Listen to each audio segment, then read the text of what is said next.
আল্লাহ পাক মানব জাতির জন্য অসংখ্য নিয়ামত তৈরি করেছে। তার মধ্যে থেকে ডাব হচ্ছে একটি উৎকৃষ্টতম নিয়ামত। এই ডাব খেলে আমাদের যে যে উপকারিতা আসে তার মধ্যে কয়েকটি হচ্ছে, ডাবের পানি শরীরের রোগ প্রতিরোধ ক্ষমতা বাড়াতে সাহায্য করে। এতে থাকা উচ্চমাত্রার ফাইবার হজম প্রক্রিয়াকে উন্নততর করে, কিডনি পাথরের প্রতিরোধে এবং কিডনি কার্যকারিতা বাড়াতে সাহায্য করে। পটাশিয়াম উপস্থিতির কারণে এটি রক্তচাপ কমাতে আরো বেগবান করে তোলে, সাহায্য করে। ডাবের গুণাগুণ সম্পর্কে আপনাদেরকে আরো বিস্তারিত বলবো শেষের পর্যায়ে। তবে এবার ডাব বিক্রেতা সম্পর্কে কথা বলে নেই, তার ব্যবসা কেমন, কিভাবে সে রুজি রোজগার করছে, আল্লাহ পাকের উপর কতটুকু তার আস্থা আছে তা জেনে নেই। এর মধ্যে কোনো ভেজাল আছে? জি না। হ্যাঁ, স্বাস্থ্যসম্মত। আমরা শুনেছি ডাবের মধ্যে নাকি ভিতর দিয়ে ইনজেকশন দিয়ে পানি ঢুকায়, নকল পানি। এটা ভুল। এটা সম্ভব না। তাহলে আপনার এই ডাব, একটা ডাব কত করে বিক্রি করেন? একটা ডাব আমরা বিক্রি করি 140, 150, 130। 140, 150 উপরে কোনো ডাব নাই। 130, 150 উপরে কোনো ডাব নাই। অরিজিনাল কোন ডাব 150 টাকা বিক্রি করেন? এই যে বড়ডি। আপনি এখানে একটু দাঁড়ান, আমার দর্শক যারা আছে তারা একটু দেখুক। এখন আপনার ব্যবসাটা কেমন একটু বলেন তো। আচ্ছা, মোটামুটি ভালোই।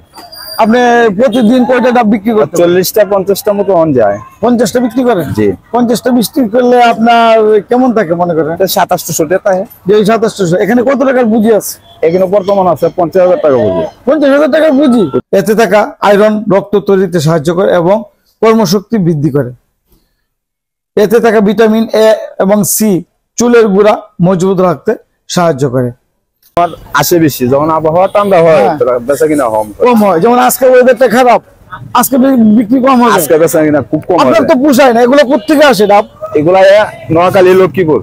নোয়াখালী থেকে? নোয়াখালী। কেন আমাদের এই অঞ্চলে কি নাই? ডাব নাই, ডাব পাওয়া যায় না। এই ডাব বিক্রি করে আপনার সংসারটা কি চলে? কোনো মতো চলে। আপনি ডাব খেতে আসছেন, হুজুর আসেন একটু কথা বলি। হুজুর, আপনি কেন খাচ্ছেন একটু বলবেন ডাবটা? আপনি কি মনে করেন এই ডাবটাতে কি পুষ্টিগুণ আছে? ডাবে তো আপনার ডাব হলো আল্লাহ তাআলার নিয়ামত। হলো যে ডাবের মধ্যে আল্লাহ তাআলা কুদরতি পানি থাকে, এজন্য ডাব আমরা সবসময় বিভিন্ন রোগের প্রতিষেধক হিসেবে কাজ ডাব খেয়ে থাকি। অনেক সময় প্রস্রাব লাল হয়ে যায়, প্রস্রাব জ্বালা পোড়া করে, জন্ডিস হলে ডাবের পানি। তারপর আপনার ডাব আরো অনেক শরীরের মধ্যে ঘাটতি এরকম পূরণ করে। তো ডাবের যে পানিটা, এই পানিটা শরীরের জন্য খুব উপকারী, ডাক্তাররা তাই বলে। এর যে শ্বাসটা আছে, শ্বাসটা পর্যন্ত ভালো। এটাতে একমাত্র ভেজাল মুক্ত নাকি? আপনি কি বলেন? আমরা যে একটা সন্তানদেরকে একটা জুসের বোতল খাওয়াই অথবা একটা জুস খাওয়াই দোকান থেকে কিনে, এটা থেকে কি ডাব ভালো? বাচ্চাকে কোনো সময় মানে দোকানের কোনো জিনিস খাওয়ায় না, চিপসও দেন না, সহজে খাওয়ায় না। একজন সচেতন মানুষ পেয়েছি, সকালের ক্লান্তি দূর করে শরীরকে সতেজ রাখতে সাহায্য করে। গর্ভবতী নারীদের জন্য ডাবের পানি বেশ উপকারী হতে পারে। তবে একটা বিষয় সতর্ক থাকতে হবে, যাদের শরীরে পটাশিয়ামের পরিমাণ বেশি বা কিডনির রোগ আছে তাদের ডাক্তারের পরামর্শ ছাড়া ডাবের পানি পান করা উচিত নয়।